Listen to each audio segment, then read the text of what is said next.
Callie Renfro found Scout at the county shelter on a Tuesday in April, standing alone in the back kennel while a line of visitors walked straight past him toward the puppies up front near the entrance. He was 18 months old, a Border Collie with a coat the color of wet slate, both eyes clouded a pale, milky white from a congenital condition the shelter's intake sheet called simply non-visual. No further explanation offered beyond a note that his breeder had surrendered him alone, the one blind pup out of an otherwise healthy litter, rather than deal with what to do with him. The shelter volunteer, a tired young man named Perry who'd clearly explained Scout's situation to dozens of visitors already that month, told her plainly that the dog had been there 4 months, longer than almost any other animal currently in the building, because nobody wanted a blind stock-bred dog with no obvious use on a working farm. Callie crouched at the kennel door. Scout's head turned toward her voice immediately, ears lifting, before she'd said a single word, and something about that immediate, precise orientation toward a sound he couldn't see the source of stopped her cold for a moment. "He tracks sound better than any dog I've worked with here," Perry admitted, almost apologetically, as if offering the compliment felt useless against the larger fact of the dog's blindness. "Doesn't mean much for adoption chances, though. Most farm folks want a dog that can actually see the stock it's working." Callie was 31, running 11 acres of mixed pasture and a small flock of Katahdin sheep alone since her divorce 2 years earlier, the kind of small operation where she couldn't justify the cost of a fully trained working dog, but had been managing without one considerably longer than she wanted to admit, chasing scattered sheep across uneven pasture by herself more mornings than not, her knees and her patience both wearing thinner than she liked. She filled out the adoption paperwork that same afternoon, Perry watching her sign with an expression somewhere between relief and disbelief. Wade Tolliver, who ran 200 acres and a respected working dog breeding operation 2 farms down the road, happened to be standing at the feed store counter the following week when Callie mentioned, mostly in passing while paying for a bag of mineral supplement, that she'd gone and adopted a blind Border Collie. "A blind stock dog?" Wade said, not quite managing to hide the disbelief in his voice. "Callie, a Border Collie works almost entirely off-site. That's the whole breed, the eye, reading a sheep's body language from 30 yards out, anticipating a break before it happens because the dog can see the shift in weight and posture. You can't train around losing that. You're going to end up with an expensive pet that can't do the one thing the breed was actually built to do." "I appreciate the concern, Wade," Callie said, and paid for her feed. Word moved through that stretch of the county the way it always did. By the following month, more than one neighbor had mentioned, gently or considerably less gently, that Callie Renfro had gone and adopted a dog with no realistic future as a working animal. Understandable enough, people said, given how much she'd been managing alone since the divorce, but a decision made more with her heart than her head. She was neither soft-headed about it nor careless.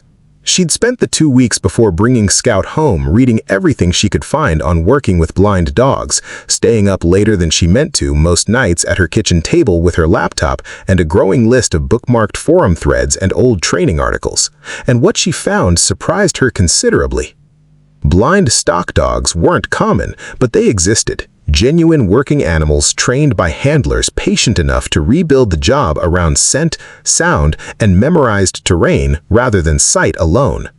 A sighted dog read a sheep's body language from a distance and adjusted its position accordingly.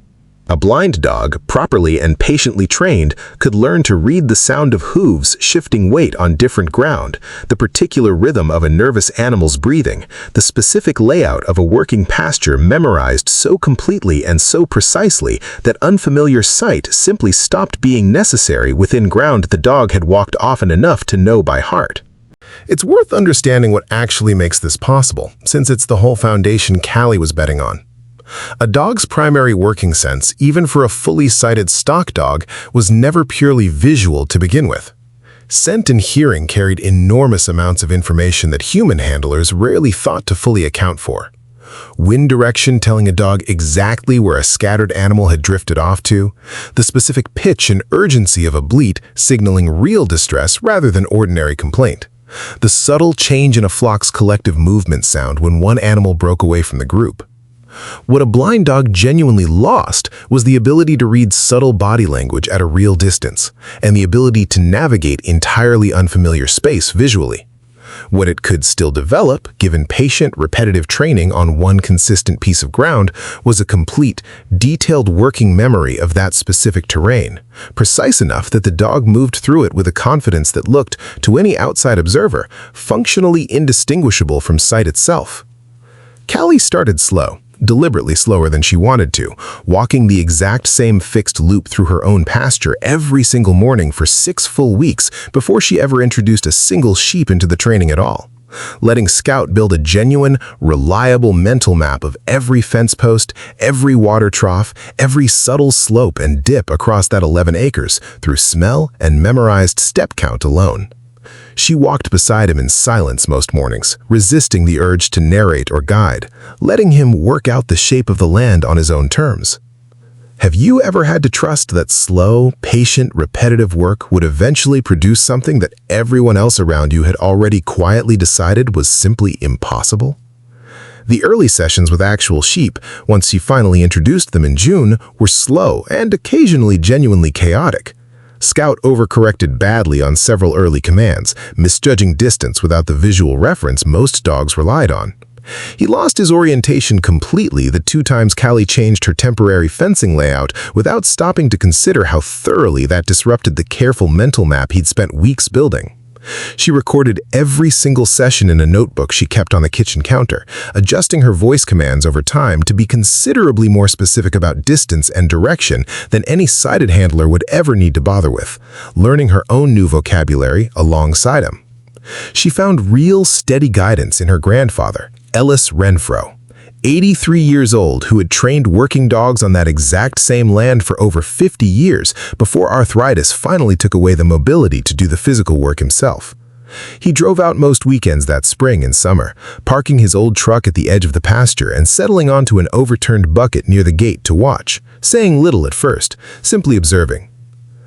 "Dog doesn't need eyes to know where a sheep's gone wrong," Ellis told her one Saturday afternoon in June, his hands working a length of old rope he was mending mostly out of long habit rather than any real need, the way his hands always seemed to need something to do while his eyes did the real work of watching. He needs a handler who trusts him enough to let him work a mistake out slow instead of jumping in to fix every small error early on. You keep interrupting him every time he takes a wrong step early on, and he never gets the chance to learn to trust his own nose over the sound of your voice. Callie pulled back noticeably after that conversation, forcing herself to wait longer before correcting Scout's mistakes, letting him work through confusion on his own rather than rescuing him from it immediately. And the change showed within 2 weeks. The dog moving with a settled, earned confidence he hadn't carried before, working the flock in tight, controlled arcs along ground he'd by then walked hundreds of times. By July, Scout was doing real, genuinely useful work on the farm, gathering scattered sheep first thing each morning, holding the flock steady and calm at the gate while Callie checked hooves and treated the occasional minor injury, work that had once taken her the better part of an hour working alone, now finishing in 15 or 20 minutes with a dog most of the county had confidently written off as a lost cause back in April. Ellis came out one particular Sunday in August specifically to watch a full working session, sitting on his bucket through the whole thing without interrupting once. And afterward, walking slowly back toward his truck with Callie beside him, he said the closest thing to unqualified praise she'd heard from him in years. "Your grandmother used to say a job only has one right way to get done if you've never once tried doing it any other way," he said. She was talking about canning tomatoes at the time, as I recall, but I expect it holds up fine for dogs, too. The real test came in October, a night that settled into thick fog rolling up from the creek bottom, denser than Callie had seen in the 6 years she'd lived on that property. Visibility dropping to a few feet in front of her own flashlight by the time full dark set in. 3 of her ewes pushed through a weak, half-rotted section of fence along the property's northern edge and scattered off into the timber beyond it sometime after supper, and by the time Callie realized they were gone, the fog had already closed in completely. She stood at the gap in that fence line for a long moment, flashlight beams swallowed almost entirely by white, genuinely uncertain whether sending Scout out into that kind of blind, disorienting fog made any real sense at all, whether 6 months of patient, careful training on familiar ground would actually hold up against conditions that would have challenged a fully sighted dog too. She released him anyway, trusting the work more than her own fear in that moment, and he moved off into the fog without a single instant of hesitation, working entirely off memory and scent through ground he'd walked every single day since April, while Callie followed the sound of his distant, steady bark through a white nothing she couldn't possibly have navigated on her own at all. She found all 3 ewes close to 40 minutes later, held calm and steady at the very edge of the fence line, exactly where Scout had gathered them, in fog so complete and disorienting that a sighted dog, working entirely unfamiliar instinct against a landscape it could barely make out either, might genuinely have struggled worse that night than a dog who had never once needed sight in that particular pasture to begin with. Wade Tolliver heard about it before the week was even out, the story moving through the county the same fast way most stories did, and he drove over that Saturday afternoon, parking at the edge of her drive and standing at her fence a good while before he finally said anything. "Heard Scout found your 3 ewes out past the north fence in our fog Tuesday night. Ground even my best dogs would have had real trouble working blind like that."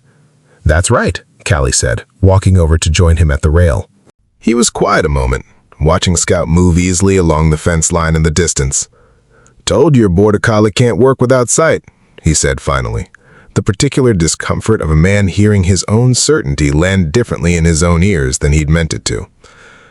"You told me the breed's built around eye contact," Callie said. "Turned out that's true enough for a dog that's never had to learn any other way to do the job. Scout learned a different way. Same work, just a different sense doing it." He didn't have much else to say to that right away. He stood at the fence a while longer watching Scout work before he finally tipped his hat slightly and headed back toward his truck. 2 months later, one of Wade's own hired hands mentioned to Callie, almost in passing at the feed store, that Wade had started asking around quietly about whether a pup with early-stage vision loss from one of his own recent litters might still be worth keeping and training properly, rather than culling the way his operation had always handled it before without much second thought. Callie Renfro lived to see 2 more full seasons of Scout working that same pasture, sitting on his same overturned bucket most weekends until his own health finally kept him home for good the following spring. And he told anyone in the county who'd listen, at the feed store, at church, at the Farm Bureau meetings he still occasionally attended, that his granddaughter had built, out of a dog the whole county had confidently written off as worthless, the single most reliable working animal on that entire stretch of road. It was proof, Ellis said, that a job could very often still get done a different way by somebody patient enough to actually teach it differently, rather than simply deciding, the way most people did without ever really testing the assumption, that a thing missing one piece everyone assumed was essential couldn't be done at all.